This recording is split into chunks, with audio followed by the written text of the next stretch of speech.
இங்க நீதி என்ன ஆகுது தெரியுமா? நம்ம கிட்ட கிருபைங்கிற பேச்சை வச்சுக்கிட்டு பாவத்தை நீதி மாதிரி செய்யறான். இங்க செய்யறது பாவம்.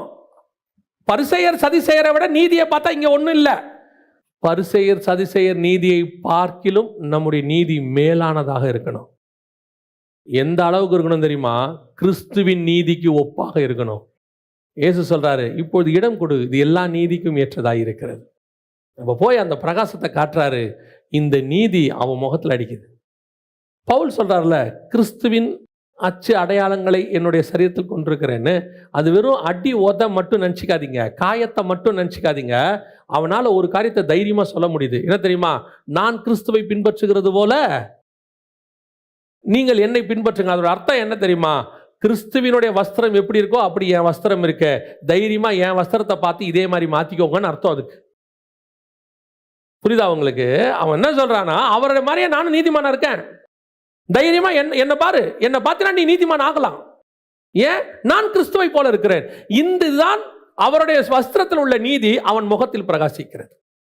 அதை பார்க்கும் போது அத்தனை பேருக்கும் பயம் வருது. இவன் நீதிமான்றான், இவனை மாதிரி இருக்க முடியாது. நான் உங்களுக்கு சொல்றேன், நீங்கள் உள்ளுக்குள்ளே கர்த்தருக்கு உண்மை உள்ளவர்களாய் இருப்பீர்களானால் நீங்கள் யாரை கண்டு மிரட்ட வேண்டிய அவசியமே கிடையாது. உங்கள் மேல ஒரு பயம் தானாய் வரும். இது யாரும் உருவாக்க வேண்டிய அவசியமே இல்லை. உங்களுக்குள்ள அது வருமானால் அந்த நீதியை கர்த்தர் எதிர்பார்க்கிறார். இன்னைக்கு நம்மகிட்ட அந்த நீதி இருக்குதா? இன்னைக்கு நமக்கு நாமே சுயநீதிக்குள்ள போயிட்டோமே. நமக்கு நாமே பலவிதமான நீதிகளை கற்பிக்க தொடங்கிட்டோமே. அதுக்கு நமக்கு ஒரு எக்ஸ்கியூஸ் நம்மளே உருவாக்கிட்டோமே. எல்லாத்துக்கும் நமக்கே ஒரு எக்ஸ்கியூஸ். ஒரு இடத்துல இப்போ நீங்கள் யோசிச்சு பாருங்க, இது நீங்கள் இந்த கம்பேரிசன் பார்த்துக்கோங்க. ஒரு இடத்துல பவுல் அடிக்கிறாங்க, அடித்து செத்தவன் நினச்சிட்டாங்களா அவங்க. அவர் என்ன ஆயிட்டாரு? செத்துட்டார், டெட் பாடி ஆயிட்டாருன்னு. அப்படின்னா எந்த அளவு அடிச்சிருப்பாங்க?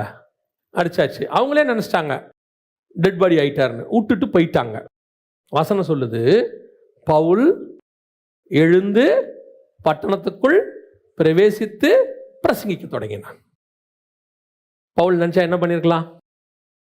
வாட்ஸ்அப்பில் ஒரு ஃபோட்டோ எடுத்து போட்டு, நான் தீவிரவாதிகளால் தாக்கப்பட்டேன், எங்கள் ஊழியங்களுக்காக ஜெபித்துக் கொள்ளுங்கள், இது சீக்கிரத்தில் குணமாக வேண்டும், எங்களுடைய பேங்க் அக்கௌண்ட் கீழே இருக்கிறது. கொள்ளலாம் தானே? இன்னைக்கு அதான நீதி, அதான நீதி. இதை நீங்கள் தப்புன்னு சொல்லுவீங்களா? இன்னைக்கு சொல்ல மாட்டோம்ல. உடனே பாவங்க, என்ன அடி வாங்கியிருக்காரு, என்ன குத்து வாங்கியிருக்கிறாரு. Don't worry brother, take rest. நீங்கள் அடுத்த வருஷம் வந்தால் கூட போதும் ஊழியத்துக்கு, you will pray for you. வேலை முடிஞ்சு தானே?